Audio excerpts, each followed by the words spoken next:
Hi friends, welcome మన ఉమ్మడి వంటలు ఛానల్ కి. ఈ రోజు నేను చూపించబోయే రెసిపీ వంకాయ చక్రాలు. ఈ వంకాయలను బిల్లలు బిల్లలుగా కట్ చేసుకోవాలి. చాలా సన్నగా, వీలైనంత సన్నగా మీరు కట్ చేసుకోవాలి. ఈ కట్ చేసుకున్న ఈ పీసెస్ ను సాల్ట్ వాటర్ లో వేసుకోవాలి.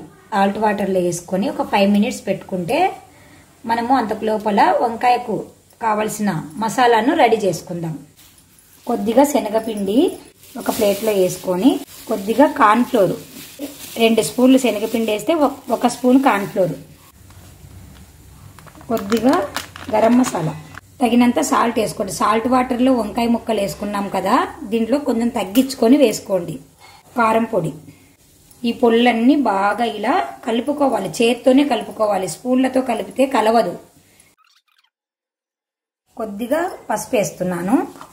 పసుపు, పెప్పర్ పొడి, తర్వాత జీలకర్ర పొడి, మన ఇష్టం అండి, ఏమైనా వేసుకోవచ్చు. పొడుల రకాలు అన్నీ వేసి బాగా కలుపుకున్న తర్వాత మనము ముందుగా తరిగి పెట్టుకున్నాం కదా ఈ వంకాయలు వాటర్లో నుంచి తీసి ఇలా ఒక్కొక్క పీసు తీసి ఇలా ఈ పొడిలో ముంచాలి.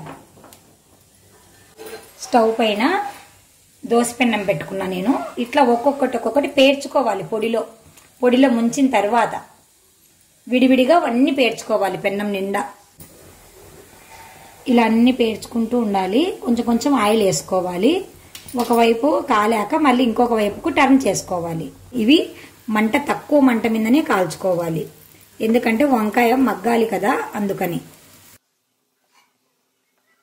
ఇలా 2 వైపులా కాల్చుకున్న తర్వాత సర్వ్ చేసుకోవడమే. పప్పన్నంలోకి చాలా టేస్టీగా ఉంటుంది, చాలా బాగుంటుంది ఫ్రెండ్స్. తప్పకుండా మీరు ట్రై చేస్తూ ఉండండి ఫ్రెండ్స్. మేము చూపించే రెసిపీలన్నీ ట్రై చేసి మీకు ఎలా వచ్చిందో మాకు కామెంట్ రూపంలో తెలియజేస్తూ ఉండండి ఫ్రెండ్స్. మీ కామెంట్సే మాకు ఎనర్జీగా ఉంటాయి ఫ్రెండ్స్. By bye friends.